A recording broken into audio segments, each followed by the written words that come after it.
Once upon a time there was a prince who wanted to marry a princess, but she would have to be a real princess.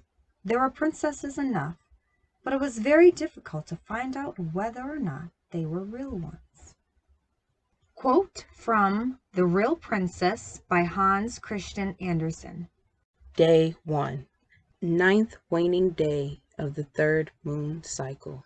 Pre-dawn fog rolls in from the spiky ridges of Dragon's Back Mountain, wiping out the last of the stars.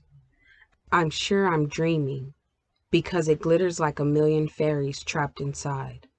From beneath the belly of the fog, feet settle on the ripples of the water and stand like it's solid ground.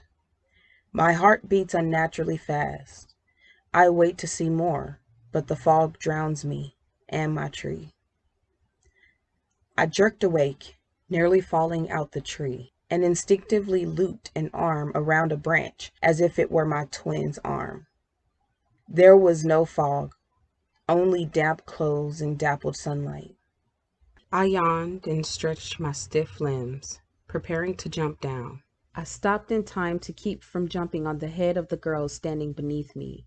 She wrung out her curls, like she wasn't dripping river water all over my twin's grave.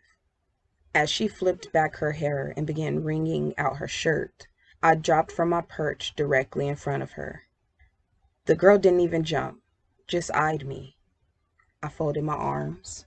What do you think you're doing? Drying off. She replied, taking off her soft hemp jacket to give it an extra good twist. The damp sunflowers dotting her shirt clung to her even more. You're flinging water into my twin's grave. An unfortunate consequence of drying off. Besides, the dead don't mind. Her laugh rang through my mind in a pleasant way. I stood my ground. You're still trespassing. Trespassing. She looked up at the branches above her. This tree invited me here. I blinked at her. Say again? Your tree invited me here. What? Why did you plant an oak tree for your twin? Oak trees are the best for climbing. The words slipped out. She smiled and shook out her halo of curls a bit more. Ah, do they? Cal, where are you, Cal? Cal? Mother's melodic tones cracked through the palace gardens. Relax, I'm talking to an intruder. I yelled back, Intruder, what is your name?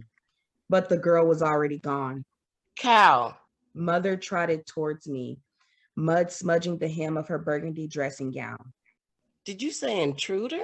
I skirted the tree, confused. Yeah, but she vanished. She halted beside me, fanning herself. Vanished? Is this one of your tricks? What? No, I don't think so. I might have dreamt her. Dreamt her, Cal? She stopped panting long enough to interrogate me. Did you sleep in this tree last night? Well, maybe, but how did you know where I was? She didn't even bother to hide the traitor. Ayako did you a favor. How thoughtful of him. I replied, imagining a multitude of ways to repay Ayako for his kindness. Her hand swept more dirt and bark from my back. It's barely spring. You could catch your death out here. How could you be so irresponsible? Mother, Her hands briskly swept more dirt and bark from my back. Do you want to leave Avery without a ruler? Do you want to leave me childless? What about the people? Mother, I came out here to ease my anxiety. I told her pointedly.